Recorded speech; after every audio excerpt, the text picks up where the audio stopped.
Good evening, everyone. I'm Laura Ingraham. This is the Ingraham Angle from Washington tonight. Thank you, as always, for joining us. Let's call it a Washington revival. We got law and order restored with the help of the National Guard, then the announcement of a new stadium for the UFC fight on the White House lawn for our 250th birthday celebration, and now Indy racing is coming to town. To think 190 miles an hour down Pennsylvania Avenue, this is going to be wild. The last time we had a race in the capital city, Bud, was when? 1801, Thomas Jefferson with a horse race. A horse race in 1801, Mr. President. Now we're going to do a real race. That's so good.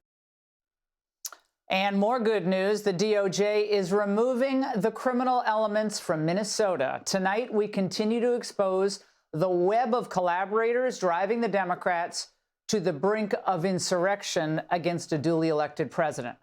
From the socialist communist organizations spearheading street activism, to entertainers reciting their memorized talking points, to the activists masquerading as journalists, and of course to the politicians stoking the resistance, same politicians who hope to ride the wave to abolish ICE altogether.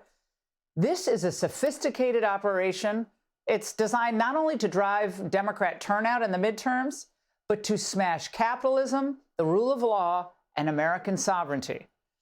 And who's paying the bill for all this agitation? Everybody wants to know. Well, one individual who's getting a lot of attention is a multimillionaire named Neville Roy Singham. He subsidizes the PSL, the Party for Socialism and Liberation we told you about last night, and their activism that's happening on the streets of Minneapolis and probably elsewhere. Now, according to reports and congressional probes, PSL and another group of agitators called the People's Forum are largely subsidized by Singham. But he's largely untouchable because the rich guy moved to China years ago, and from there, and I guess elsewhere, he's funneled more than $250 million to dark money organizations here in the United States. But just because the Trump administration is unable to get him, it can still go after the minions on the streets. And we know the DOJ ain't messing around here because Deputy AG Todd Blanche revealed today that they're following the money, indeed investigating all of these left-wing groups that are organizing this. So everyone and anyone who is actively interfering with federal law enforcement or who is conspiring to overthrow an elected president of the United States needs to be prosecuted to the fullest extent of the law.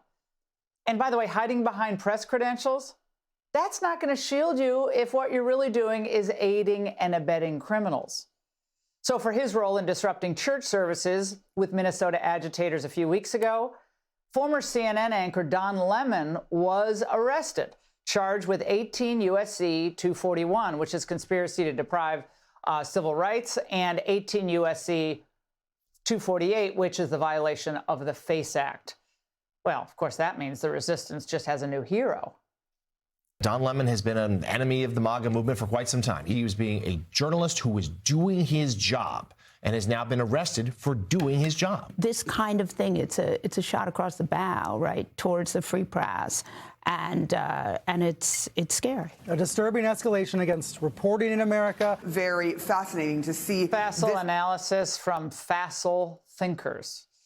Now, this is what journalist Lemon did before entering the church. Thanks for allowing me to be here. Okay, thank you, guys. Okay. All right. How are you? Good. To see you. We're on. We're not saying what it is, what's going on, but thank you. Tell us why you're doing this. So this is Nekima Levy Armstrong. She's on the show on Friday. Levy Armstrong, civil rights attorney, longtime activist here in the community. And, you know, we protest and do activism in all kinds of ways. This is Operation Pull Up, more of a clandestine operation. We show up somewhere that is a key location. They don't expect us to come there. And then we disrupt business as usual.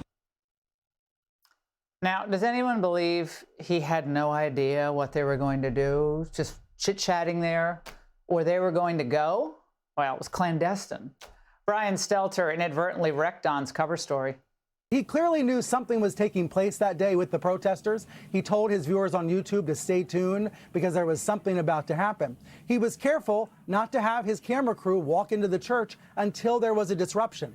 Well, Don Lemon's attorney, Abby Lowell, he's everywhere, says that Don has been a journalist for 30 years and his constitutionally protected work was no different than what he has always done. A lot different from being behind an anchor desk. But even if you were, and he was a real journalist, you do not have a First Amendment right to violate other Americans' First Amendment and other civil rights.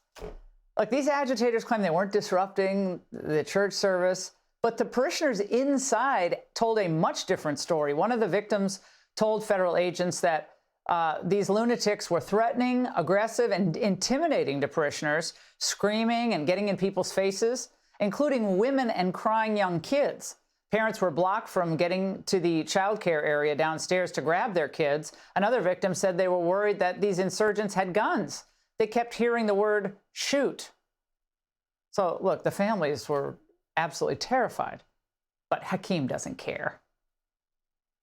Trust the Department of Justice. They're an illegitimate organization right now. The events of today reinforce that the Department of Justice cannot be trusted to freely and fairly work through the criminal justice system. Jeffries favors church disruption. He's absurd.